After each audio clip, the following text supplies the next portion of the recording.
Pourquoi c'est important de louer et pourquoi c'est important d'adorer? Parce que celui qui sait louer et adorer, c'est quelqu'un qui va toucher le cœur de Dieu. Dieu n'est pas accessible sans la louange et l'adoration. C'est pourquoi je vais t'expliquer comment c'est que l'adoration pour que tu puisses adorer le Seigneur convenablement. Il y a des grandes bénédictions qui s'attachent à l'adoration. En réalité, la louange, l'adoration et les actions de grâce sont liées. On ne peut pas faire l'un sans l'autre. Tu ne peux pas dire j'adore le Seigneur sans passer par la louange. Tu ne peux pas dire je fais les actions de grâce en mettant de côté l'adoration. Les trois sont intimement liés. Et nous allons passer un temps dans l'adoration. Mais en réalité, nous l'adorons depuis que nous sommes entrés dans cette salle. Nous sommes dans l'adoration. Je vais juste te dire trois choses. L'adoration, c'est la déclaration, c'est la mélodie qui déclare ce qu'il a fait. C'est ça la louange. C'est la déclaration, c'est la mélodie dans laquelle tu dis à l'Éternel ce qu'il a fait. L'adoration, c'est l'état d'esprit dans lequel tu le dis. C'est-à-dire un cœur humble, soumis, qui s'incline devant la présence de Dieu. Et les actions de grâce, c'est la reconnaissance de tes lèvres et les remerciements que tu donnes pour ses bienfaits. Les trois sont intimement liés et tu ne peux pas faire l'un sans l'autre. Imagine-toi, nous disons, c'est l'adoration. Parce que tout le monde se lève, toi aussi tu te lèves. Mais pendant ce temps, ton cœur est occupé d'autre chose. Tu ne peux pas l'adorer. Plus que c'est l'attitude d'humilité. C'est-à-dire, tu dois fléchir les genoux devant le trône de grâce. Quand on parle des genoux, c'est d'abord les genoux de ton esprit, avant d'être tes genoux physiques. Ça veut dire un cœur repentant, rempli d'amour, qui s'incline devant sa majesté, devant le Très-Haut. Et c'est dans cette posture, si nous procédons comme ça, nous allons tout de suite là rendre à Dieu un culte honorable. L'Esprit de l'Éternel va se mouvoir. Chacun va sentir la présence de Dieu et chacun va ressentir l'assouvissement de tous ses besoins parce qu'il est dans une relation de proximité avec Dieu. Quand on adore le Seigneur, on ne reste pas indifférent. Quand on adore le Seigneur, on ne ferme pas la bouche. Quand on adore le Seigneur, on est dans son intimité. Et c'est à ça que je t'invite. Quand tu dis, tu es le Dieu vivant, lui a dit ce qu'il est. C'est ça l'adoration. Mais quand tu lui dis, c'est notre abri, c'est le rocher de notre salut, notre forteresse, notre tour fort, notre montagne sainte. C'est le Dieu de mon salut, de ma délivrance, qui me couvre sous ses ailes puissantes. Dans son cœur d'amour, il m'a recueilli, il m'a revêtu, il m'a gardé, il m'a protégé. Que tu es digne, Seigneur. Élève la voix et adore ton Dieu. Dis-lui ce qu'il a fait pour toi. Dis-lui qu'il est ton sauveur et ton rédempteur. Dis-lui qu'il est ta haute tour et ta sécurité. Seigneur mon Dieu, tu es tout pour moi. Tu es ma vie. Tu es mon amour. Tu es ma bonté. Tu es ma miséricorde. Seigneur, ton amour surpasse tout. Tu es digne. Je t'aime, Seigneur. Je t'aime d'un amour éternel. Oui, j'accepte ton amour et je me cache sous tes ailes. Tu règnes au milieu de nous, Seigneur. Digne es-tu, agneau de Dieu. Le chant où nous cultivons cette louange et cette adoration, c'est le cœur de l'homme. Et notre chant doit être actif. C'est pourquoi le Seigneur nous dit dans sa parole que nous ne devons pas être remplis de vin et de boissons alcoolisées, mais nous devons plutôt être ivres du Saint-Esprit.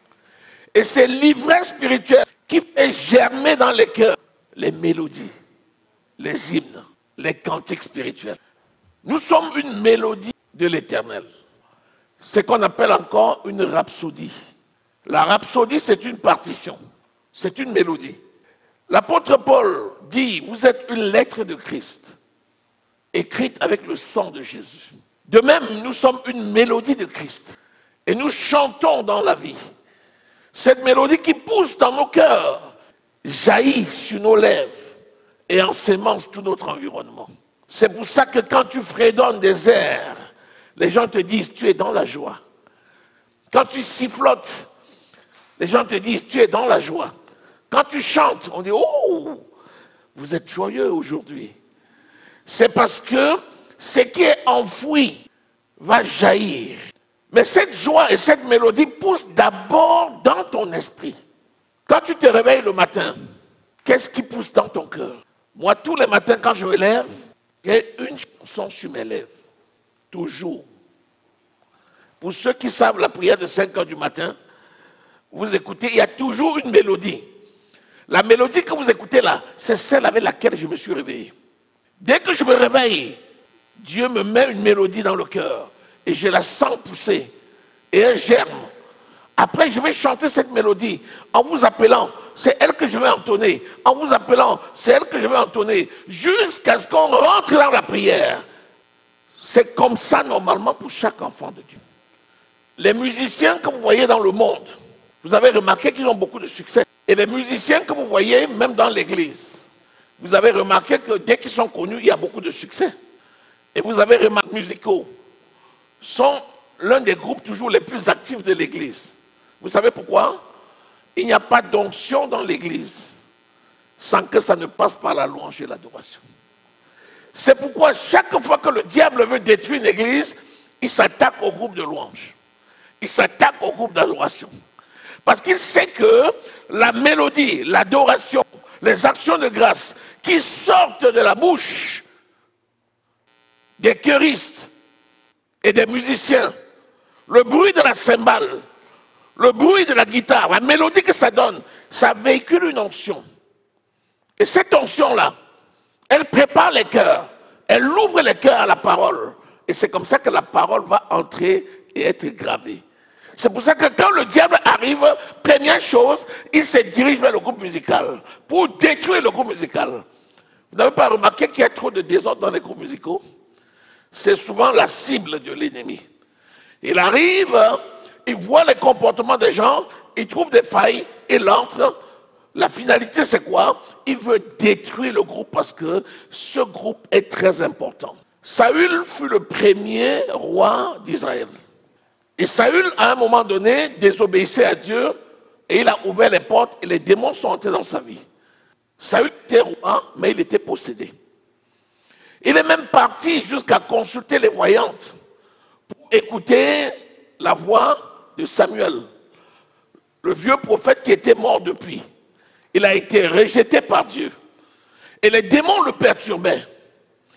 Quelqu'un de sa cour un jour a dit, je connais un jeune monsieur qui joue bien à la harpe.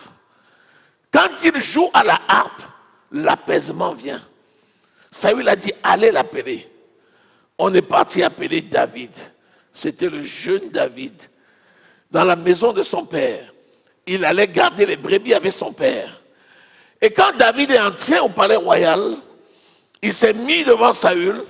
Dès qu'il a commencé à jouer à la harpe, l'onction s'est développée et entrée en Saül et les démons se sont calmés.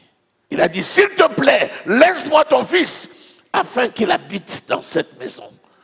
Parce que là où il y a la musique, la mélodie, qui germe dans un cœur sincère, là est la paix et la croissance de l'Éternel. C'est pourquoi, loin du groupe musical, ton cœur doit devenir un véritable groupe musical à lui seul, où doivent germer des mélodies, des hymnes, des cantiques spirituels. Vous savez, le mot louange vient d'un mot grec. Et ce mot grec, c'est ounéo. Et ounéo veut dire hymne. Donc, chanter, c'est tout simplement louer. C'est pourquoi il dit, entretenez-vous. Dans entretenir, c'est quoi? Parlez à vous-même. Parlez à vous-même en utilisant des psaumes, les hymnes, les cantiques spirituels, chantant et célébrant de tout votre cœur les louanges du Seigneur. Le cœur de l'homme, c'est ton esprit.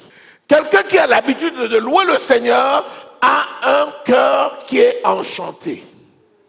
Ton cœur doit être occupé par les mélodies, la parole de Dieu, les chansons à la gloire de Dieu, la parole déclarée. À chaque instant doit germer de ton esprit une parole de gloire. J'ai la vie au nom de Jésus-Christ. Je ne mourrai pas, je vivrai pour raconter les merveilles de l'Éternel. 1000 viennent contre moi par un chemin, 1000 à ma droite, 10 000 à ma gauche.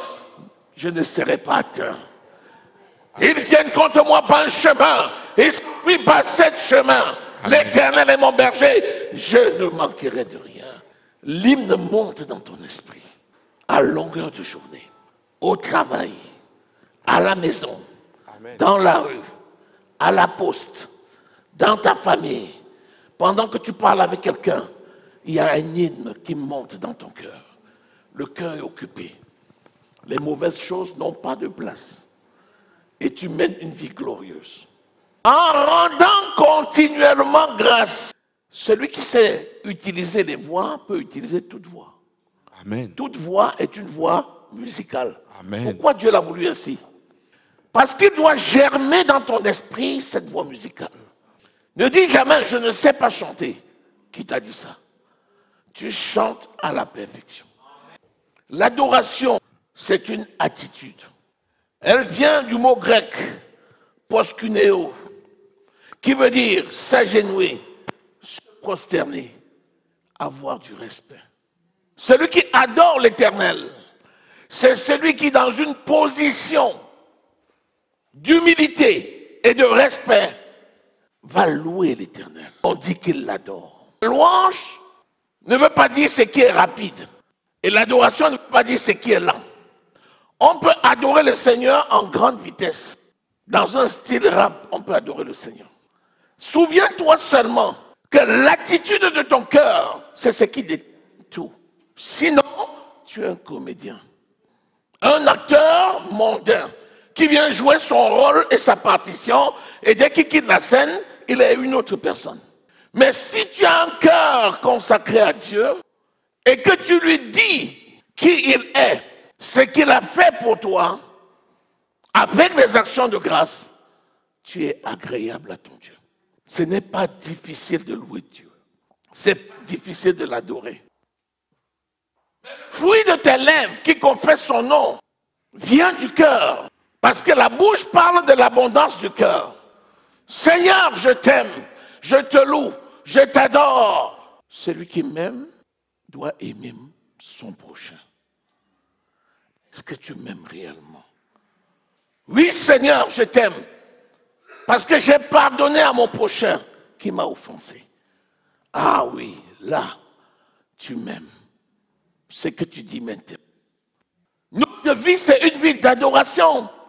Dans ta maison, dans ton travail, sur le chemin, partout où tu es, tu dois être en permanence dans l'adoration. Parce que ton cœur est attaché au cœur de Dieu. Ton esprit a fait fusion avec l'esprit de Dieu. Tu es devenu un avec Dieu. Ton prochain, tu l'aimes pour démontrer l'amour à ton Dieu. Et tu es libre. L'amertume n'adore pas. Les conflits n'adorent pas. La menace n'adore pas. Le mépris n'adore pas. Seul l'amour adore. Seul l'amour loue. Seul l'amour bénit. Seul l'amour est agréable à Dieu. C'est pourquoi tu prends soin de ton cœur à tout moment. Ne laisse pas ton cœur au chômage. Quand tu le laisses au chômage, c'est là que viennent les mauvaises pensées.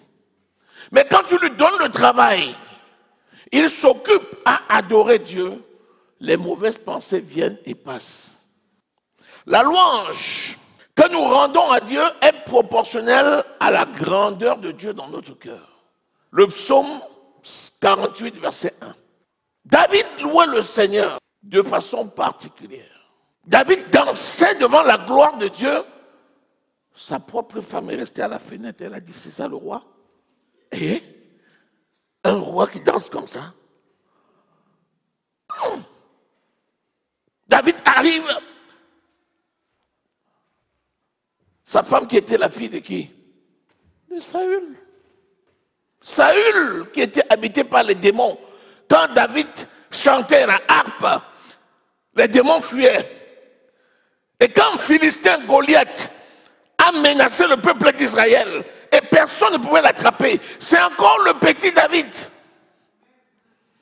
qui a quitté les champs où il gardait les bêtes de son père pour venir donner à manger à ses grands frères sur le front lorsqu'un homme immense appelé Goliath est sorti pour défier le peuple. Et c'est le petit qui a dit à Saül, moi je peux battre ce géant-là au nom de l'Éternel des armées. Et il a battu le Philistin. Et en récompense, Saül lui a donné sa fille. Et c'est cette fille-là qui était dans la maison, dans le palais, lorsque David est parti porter l'arche de l'Alliance, qui était chez un certain Obed, pour le ramener. David était si fier de ramener la présence de Dieu en Israël qu'il dansait. Il dansait, il chantait des louanges, des mélodies, des hymnes à l'Éternel. Sa femme est restée à la fenêtre, elle a vu. Elle dit, ça, c'est ce que vous appelez le roi? Quand il est arrivé, il dit, mais comment tu peux danser comme ça? Tu me fais honte. David dit, qui? Moi? Mais je danse pour mon Dieu. Quand elle a dit, tu me fais honte, Dieu a écouté. Il a frappé de stérilité. La louange est productive. Quelqu'un qui loue son Dieu, qui consacre son Dieu à adorer le Seigneur, ne connaît pas l'improductivité. Il ne connaît pas la stagnation. Il ne connaît pas le manque. Il va toujours plus loin et plus haut. Alléluia. Que fais-tu de ton cœur? S'il y a un groupe dans lequel tout le monde est dans l'église, c'est la louange. Parce que tous ceux qui participent au culte font le cœur. C'est pour ça qu'on projette. On projette en sorte que, même si quelqu'un est nouvellement arrivé, qu'il soit capable de lire les paroles et de fredonner l'air. Pourquoi? Parce que lorsqu'il ouvre sa bouche, il sort de son esprit une onction de bénédiction qui couvre la salle. C'est pour ça que la louange et l'adoration s'accompagnent des prodiges et des miracles. Dès que la louange touche les cœurs, le Saint-Esprit se met à l'œuvre. Vous commencez à voir les manifestations de la puissance de Dieu. Pourquoi? Parce que les cœurs sont ouverts. Je rêve du jour où le commun des mortels ici écoutera la mélodie des anges. Lorsque les chérubins se joindront à nous et rendront leur voix audible, je vous assure, quelqu'un qui entre ici ne voudra plus sortir. Il dira, pasteur, est-ce que tu m'autorises? Je vais dresser ma tente ici pour le reste de mes jours. Notre cœur est réservé à Dieu. Et la louange, c'est pour lui. C'est lui l'auteur. Et c'est à lui que tout est accordé. L'honneur et la gloire et la magnificence sont à notre Dieu. Donc lorsque tu es dans l'église, tu ne chantes pas pour plaire à quelqu'un. Tu chantes pour la gloire de ton Dieu. C'est pourquoi, qu'importe la mélodie qui sort de ta bouche, ça peut ne pas paraître agréable aux oreilles des hommes, mais c'est agréable aux oreilles de Dieu. Alléluia. Alléluia. Alléluia. Vous savez qu'il nous dit que, le psaume 33, verset 1, que la louange est un vêtement. Il faut être revêtu du vêtement de louange. Ça veut dire quoi? Je vous ai dit que la louange et la mélodie poussaient de l'intérieur. Mais tout ce qui est caché va être révélé. Et l'onction qui est à l'intérieur de toi, c'est cette onction-là qui sort de toi et qui te couvre. Si tu as l'habitude de louer le Seigneur avec un cœur droit, aucune arme de Satan contre toi ne peut prospérer. Tu es dans ta voiture. Tu conduis ta voiture. Tu chantes les louanges de l'Éternel. Les mélodies qui viennent, tu les fredonnes, mon ami. Les anges de l'Éternel vont camper autour de toi. Tu deviens faveur et grâce pour tous. Tous ceux qui te voient t'aiment. Tu passes une journée de gloire. J'ai dit le soir, quand tu rentres chez toi, quelle journée, quelle journée, quelle journée, quelle journée. Ta vie est une vie de louange, ta vie est une vie d'adoration.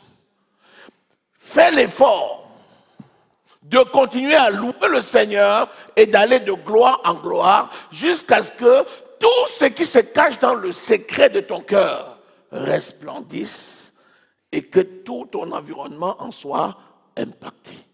Seigneur, bénis-le, acclame-le. Alléluia. L'acclamation, c'est le signe de l'approbation de sa grandeur. C'est pour ça que quand un homme important passe, les gens acclament. Il n'y a pas de génération spontanée. C'est parce que c'est la recommandation pour l'œuvre de Dieu. C'est pour ça que nous acclamons le Seigneur. Lorsque tu chantes une mélodie, nous chantons et nous l'acclamons. Ça veut dire, Seigneur, nous reconnaissons ta grandeur et ta magnificence. Règne sur nous, Seigneur. Tu es glorieux. Et pendant que tu acclames, qu'est-ce qui se passe? Les mains sont levées. C'est quelles mains? Les mains pures. Ces mains qui s'élèvent, c'est le sacrifice du soir. Seigneur, tu es digne. Tu mérites l'honneur. Tu mérites la gloire. Tu mérites la magnificence. Règne sur nous, Seigneur, sur notre maison, sur notre famille, sur notre peuple, sur notre pays. Alléluia. Quand tu pries comme ça pour ton pays, le pays est béni. Quand tu pries comme ça pour ton église, l'église est bénie. Quand tu pries comme ça pour ta famille est bénie. Il n'y a pas autre chose que ça. Le fruit de tes lèvres qui témoigne son nom. Hébreux au chapitre 13, le verset 15. Sachez que c'est un immense moyen de délivrance. Lorsque tu chantes les louanges de l'Éternel, s'il y avait un démon dans ton environnement qui était venu t'opprimer, il ne peut pas résister. Il est obligé de partir. Il est obligé de partir. C'est pourquoi, prends le temps de louer le Seigneur. Chante les mélodies de l'Éternel. Que ça devienne une habitude. Et tu vas voir que tu seras délivré de beaucoup de démons. Vous lisez le psaume 50, verset 23. On a beaucoup de personnes qui ont des vertus dans cet art-là. Mettez ça au service de universel et de notre église locale. Alléluia. Que le nom de l'Éternel soit glorifié.